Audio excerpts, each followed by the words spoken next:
Times Radio sponsors TalkTV weather.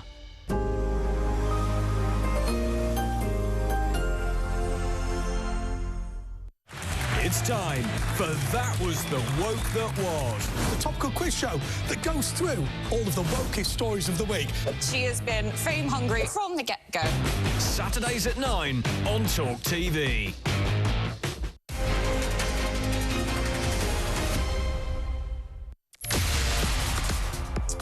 A very good morning to you. It's Tuesday, the 15th of August. This is Early Breakfast with me, James Max, on Talk, where we're on TV, on DAB and on your smart speaker live from the news building here in London.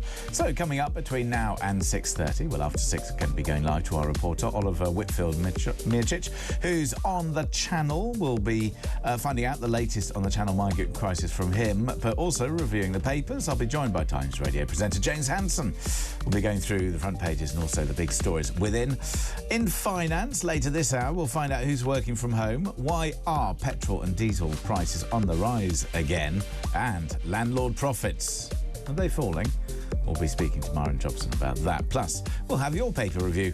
And this morning, as it's revealed that the EU has rejected Britain's attempts to create a new migrant returns deal, questions are being asked over the effectiveness of the £480 million paid to the French.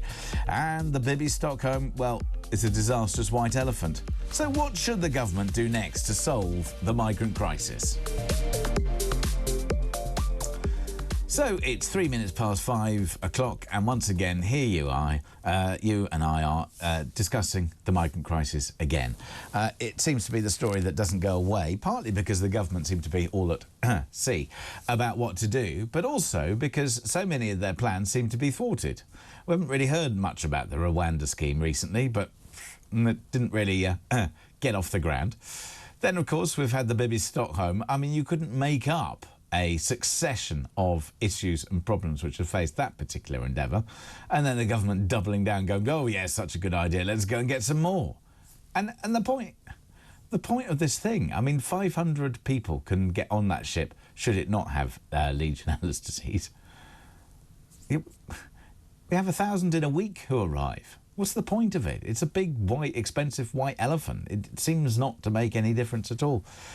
And then you have this story on the front page of today's Times newspaper. The EU has rejected Britain's attempts to create a new migrant returns agreement, which Rishi Sunak hoped would help tackle the small boats crisis. A European Commission officer has told Britain's National Security Advisor that this year it would not be open to a new readmission deal, according to official notes of the meeting seen by the Times. So, what does the government do next to solve the migrant crisis? Because it's very clear that the measures that they've put in place, or the ones that they've announced, or the things that they're spending money on, appear not to be working. Front page of the Daily Express. Dear France, for £480 million, can you actually stop the boats? The French must go faster and further to stop migrant small boats after being promised £480 million from Britain, MPs have warned. Oh, I'm quaking in my boots over this. So, let's just have a little bit of a recap, shall we? The plan to send asylum seekers awaiting processing to Rwanda failed. The plan